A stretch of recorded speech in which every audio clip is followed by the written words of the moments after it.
Alright, peace family, shalom, it's Yehuda here, Hebrew Elevation Bible Study. It's an important lesson today, so make sure you stay tuned. All praise to the Most High Yahuwah, in the name of His only begotten Son Yahusha. Today we're going to look into Passover and various feasts and basically prove that you can't keep these feasts in the countries that you're in.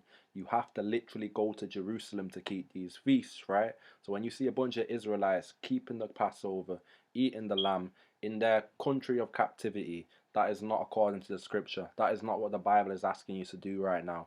That's not what the Most High wants you to do right now. He don't want you keeping the Passover in the land of your captivity. The Passover was never ordained to be kept in that way. The ordinance of the Passover is specifically said to be kept in Jerusalem, and we're going to prove that consistently in the scripture right now. Starting off with Deuteronomy 16 and 16 reading. 3 times in a year shall all thy males appear before Yahuwah thy Elohim in the place which he shall choose in the feast of unleavened bread. So there's 3 times a year the Most High said that all the males of the Israelites have to appear before the Most High. Yeah. And he says it's got to be in the place which he shall choose. Okay.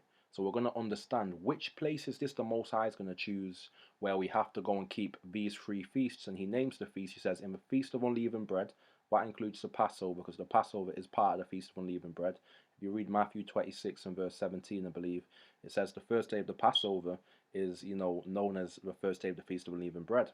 On reading on, and in the Feast of Weeks, so the Feast of Pentecost, you also have to go to Jerusalem for it, or the place which the Most High has chose. And in the Feast of Tabernacles, and they shall not appear before you who were empty. So you have to physically go to Jerusalem. And what does that represent? It says that you have to appear before the Most High. So to go to Jerusalem, or to go to a place which the Most High has chose to put his name there, it represents you actually being in a location with the Most High. So it's not just a feast that we keep on our own. We're meant to go to the place that the Most High has chosen to put his name there, because it represents us being in the Most High's presence, eating and rejoicing before the Most High, literally. So now, just to prove that the place which the Most High has chosen is Jerusalem, the city of David, Zion. 2 Chronicles 6 and 6 reads, but I have chosen Jerusalem that my name might be there, and have chosen David to be over my people Israel. So the scripture says that it's Jerusalem that the Most High chose to put his name there, and that's the place where we have to keep these feasts 3 times a year. And we can't appear before the Most High empty. That means when you go to Jerusalem, you've got to have your offering with you. Now Deuteronomy 16 and 2 reads, thou shalt therefore sacrifice for Passover unto Yahuwah thy Elohim of the flock and the herd in the place which Yahuwah shall choose to place his name there. So it specifically said, when you sacrifice the Passover, meaning you kill the Passover lamb, a male of the first year without blemish, at the sunset of the 14th day, as it tells you in Exodus chapter 12, okay, when you kill that Passover lamb, you can't just kill it anywhere. It's saying you have to kill it specifically in the place that the Most High chose, which is Jerusalem. So if you see anyone eating lamb from the store and calling it Passover lamb, was that lamb killed in the place that the Most High chose to put his name there? Was it? And if not, it doesn't fulfill the criteria of Deuteronomy 6 and verse 2.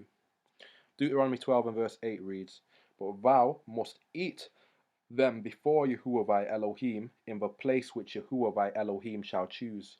So not only do you kill the Passover in Jerusalem, you have to also eat the Passover in Jerusalem. So were you guys eating your Passover in the Holy Land?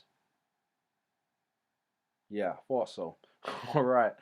Thou and thy son and thy daughter and thy manservant and thy maidservant and the Levite that is within thy gates, and thou shalt rejoice before Yahuwah thy Elohim in all that thou puttest thy hands unto. So that's what it's about when you go to Jerusalem, is because now we get to rejoice, eat our food and be happy and merry before the Most High, because you're in the Most High's presence, so to speak, because he's put his name in that land.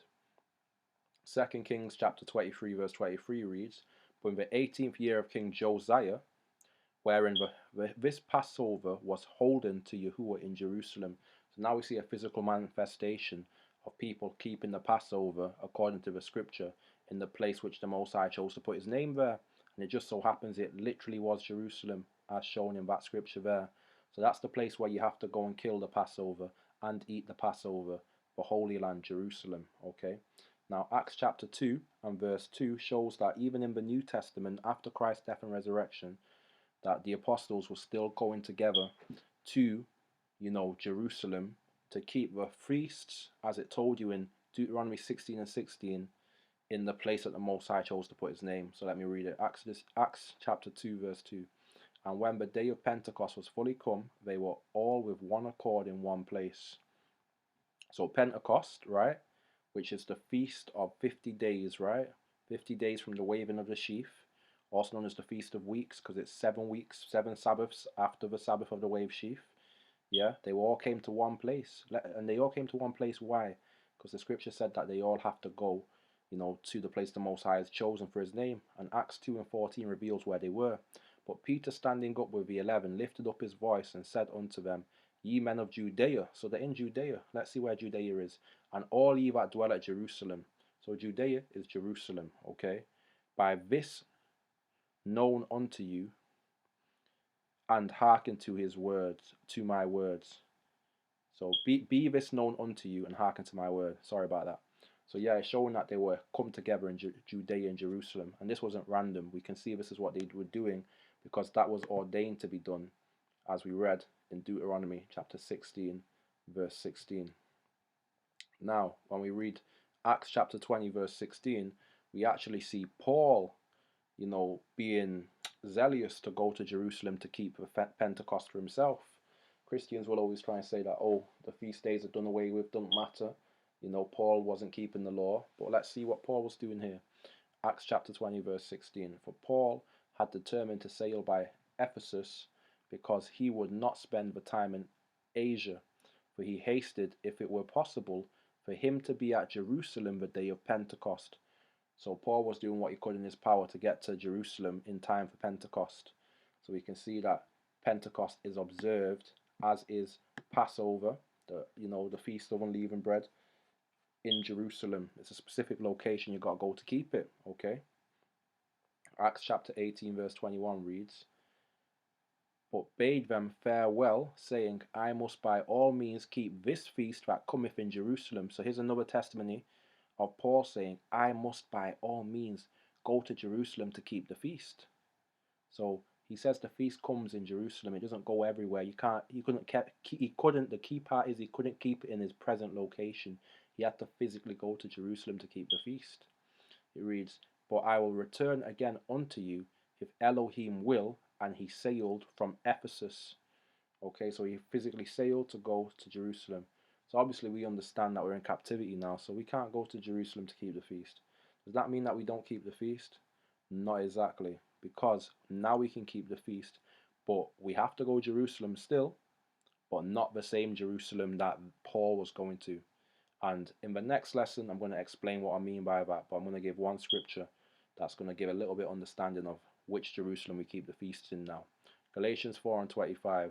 For this is Agar, is Mount Sinai in Arabia, and answereth to Jerusalem, which now is and is in bondage with her children. So Jerusalem, the land, and us, the children of Jerusalem, the Israelites, were currently in bondage. We're in captivity. Okay, our land is in captivity. It's being trodden down by the Gentiles. They've got our land in their occupation, as it tells you in Luke chapter 21, verse 24. But Jerusalem, which is above, is free, which is the mother of us all. So we can't physically keep the feasts in our land right now, which is the literal Jerusalem, because it's, in bondage. You've got the Arabs there, you've got the Ashkenazi Japhite white people there, and they've got control of that land right now. And they're keeping our land captive. It's under the captivity and rulership and oppression of the Gentiles. And so are we, okay? And our temple has been destroyed. We can't keep these feasts in our holy land. But Jerusalem, which is above, yeah, that is the mother of us all. That is our free mother, okay? So the heavenly Jerusalem, the new Jerusalem, is where we can keep these feast days. And we can keep these feast days on earth, yeah, in our respective locations, through being citizens of that new Jerusalem which is above. And next lesson I'm going to explain how we can get into that and how we can understand that. Okay, so yeah, willing, I pray this was edifying to some degree, and the next lesson, make sure you pay attention to it, because it's going to be vital to understanding how you can actually keep these feasts in today's context. So glory to Yah.